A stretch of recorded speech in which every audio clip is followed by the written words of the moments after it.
Wow.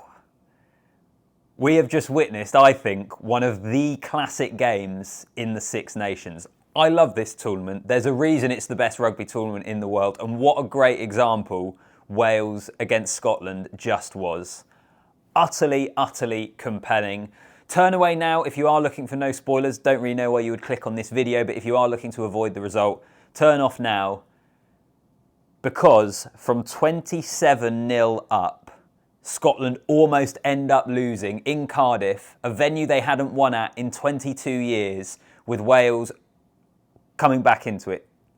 Final result, 26-27.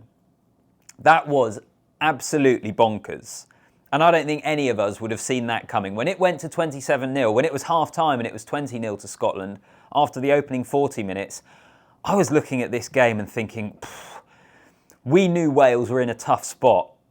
Even I probably didn't expect them to be that poor. I thought they might be able to, with the roof closed, capture the energy in the stadium and the atmosphere and make it difficult for Scotland. But it was one-way traffic in that first half. And credit to Wales for coming back into it after Scotland were very good themselves. I feel like my brain is scrambled. Sometimes when I set up the camera to do these videos after a game, sometimes it's quite easy and you can kind of follow the narrative. Other times, this being one of them, I'm sat here thinking, where on earth do I begin?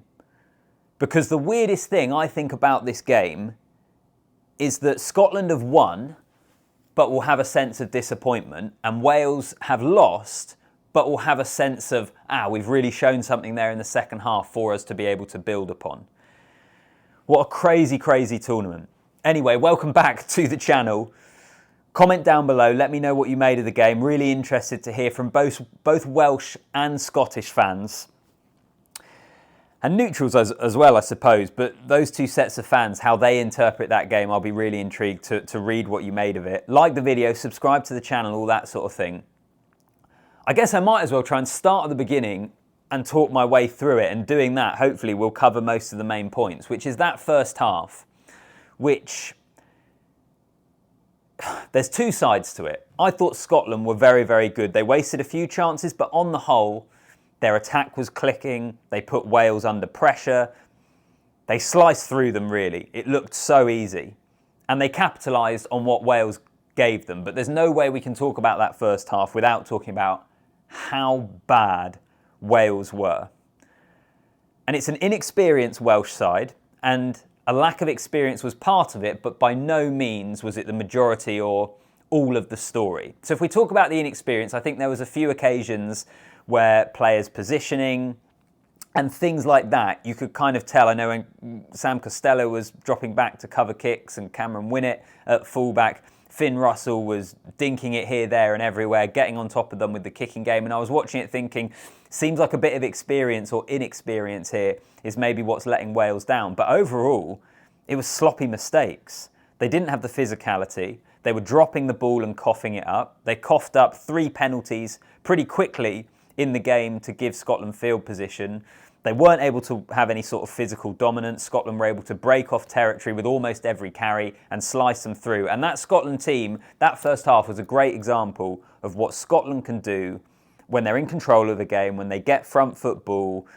That attack looked very, very cohesive. And that opening 40 minutes, I was looking at it thinking, all right, this is a Scotland team that could potentially be serious contenders to compete with France and Ireland this Six Nations. Maybe they still are, but there's a few more question marks now after that first half. But that first 40 minutes was awful from a Wales point of view. They almost looked like their heads weren't properly in the game. Even Josh Adams, one of the more experienced players in that team, running over to grab the ball and chuck it into the crowd so a Scottish player couldn't get it, and in giving away a penalty. They compounded errors upon errors, lack of accuracy, and then that Duhan van der Merwe try a couple of minutes into the second half, which was a brilliant finish, but equally all it took was one Finn Russell offload, and then they were through, and van der Merwe has the skill to be able to finish.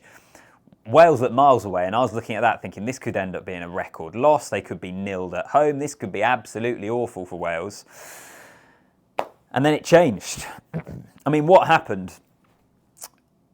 Thomas Williams made a big difference coming on, giving it a bit more zip, but that would have made no difference if they weren't able to start winning the game line.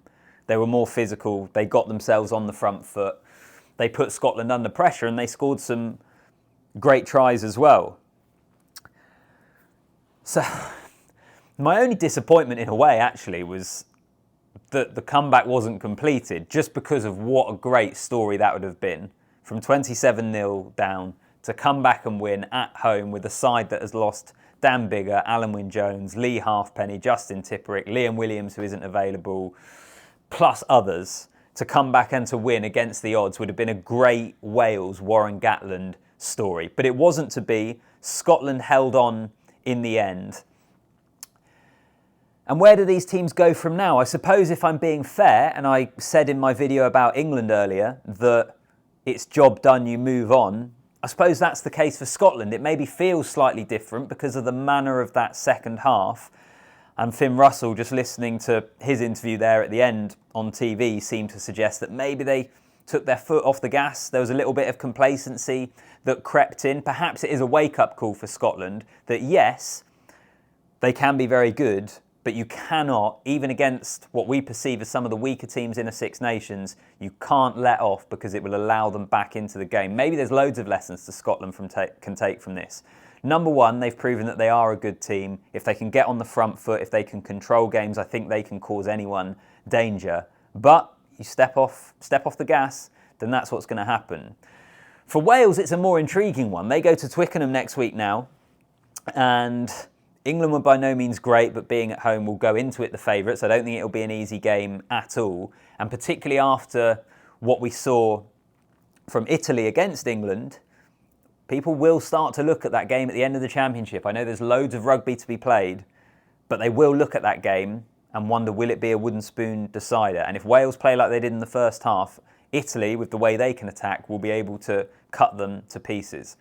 But what an occasion. It's what the Six Nations is all about. It was awesome as well hearing the Principality back in full voice. Can't remember the last time I've watched a Wales game on TV or there in person where I felt like it was the Millennium Stadium or the Principality as we know it, as we think of it, of having an exceptional atmosphere, of being an absolute cauldron and being at fever pitch. That was what was coming across in the second half. Wales need to use that to drive them forward into this championship. It's not going to be an easy one for them, but they have at least proven to themselves that they're not a bad team. They scored from driving mauls. Their attack started to look better. I mean, it was just one-up runners in the first half for Wales. I couldn't believe it. Their attack didn't go anywhere. It didn't help by the fact that they were dropping it. But in the second half, they got on the front foot. They started asking questions. Do you know one of my biggest frustrations, though, actually, it's just come to me, thinking about this game, which I don't know why they did it. The amount of times when Wales would get an advantage and would immediately kick it away in that kind of Hail Mary, last gasp, all-in kind of approach, rather than playing with the advantage and seeing if they could break Scotland down with the freedom of knowing they've got a penalty to come back to. That, to me, seemed really wasteful. And they did it in the latter stages of the game as well. That, I don't know, perhaps it's a bit of a minor point really to focus on now, but that was a bit of a source of frustration for me. So I'll round off the video. Where do we sum up these two teams then after this ridiculous game? As I say, I think Scotland, a reminder to them that they have to be on it. You can't let certain teams back in. You can't let any team back into the game, but I think better teams would have punished them and they would have ended up losing this match. But they've also displayed the fact that actually I think they've displayed probably what some of their frustrations were in the World Cup. They felt in that World Cup group against South Africa and against Ireland, admittedly really good teams. The Scots felt that they didn't show what they could do. They didn't play as well as they could have done. They didn't attack and test those defences in the way they could. I think they showed that here in terms of what they're looking to do in this Six Nations and play the brand of rugby that I think they think is true to them.